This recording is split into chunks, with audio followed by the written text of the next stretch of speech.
see for himself if there was anything at Borley. And he came, and he got some amazing results. So we'll go in and listen to those recordings.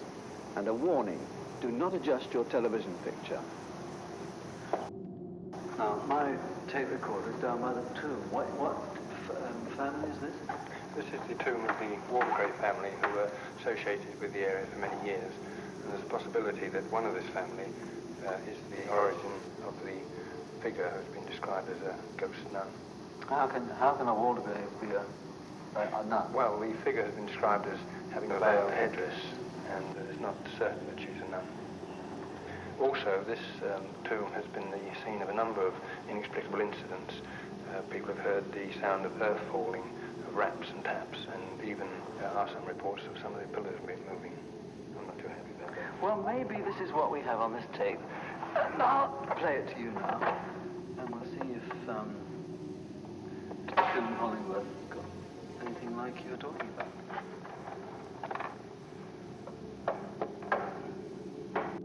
Our investigation was to be carried out in the church, and we came armed with tape recorders. We left the 2 recorders running on their own inside the building. Before locking the machines in, we searched the building. This session proved to be the most exciting one, but we firmly believe we recorded the sound of a ghost stepping forward and opening something which sounds like a door.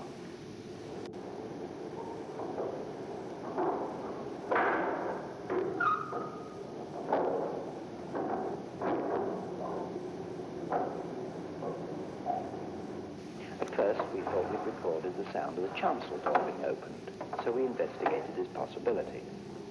But neither of these sounds in any way seems to match the ghostly one. Nothing in the vicinity of the altar that we could find could account for the strange recording. We were so intrigued by these events that we returned to the church the following Saturday and spent the entire night there. Having searched the building once more, we locked the machines in. And already the atmosphere seemed to be changing. 2 of the team said they felt they were being watched by somebody. Now follows the most remarkable sound of all.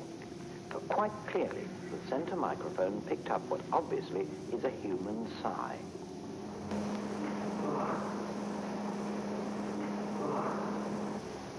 After this, we decided to break the sequence of visits and to try again during summer conditions. We started recording about 1 a.m. and the first tapes revealed the natural ambience of the building and nothing else. But as we entered the church at about 1:45, we all felt a change in atmosphere. I had a definite tingle pulsing through my body and a feeling as though a presence were pressing against my back. And yet there was nothing horrific about it. We felt certain, however, that this run would produce results, and we were right. It's the most surprising sound we've heard to date, and we were able to locate it as originating just in front of the altar rail.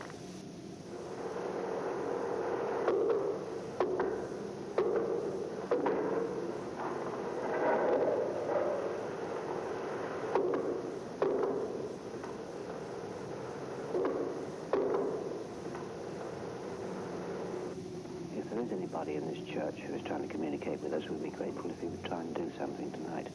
Perhaps you could give us some indication of how we can help you. At about 3:20 in the morning, we picked up the sound of faint rapping.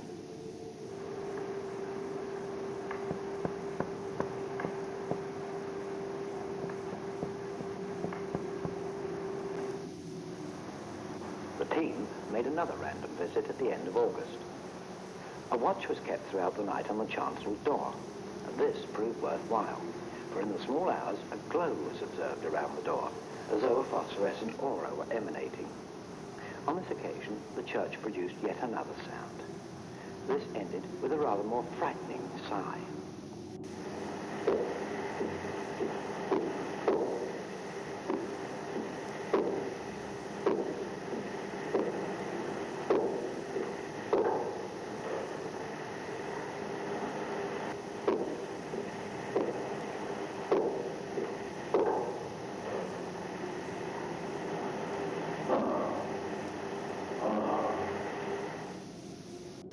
For the 5th visit, it was decided to keep the church manned with observers throughout the entire night. On previous occasions, we'd obtained the best results by leaving the equipment locked inside on its own. And we wondered whether the human presence might have some adverse effect on conditions. At about 4:10 in the morning, 3 of us kept watch on the choir stall adjacent to the altar. This was to be a memorable and frightening occasion. For most of the period, there were odd clicks and taps generated in the area of the font. But as it was extremely dark, we could see nothing.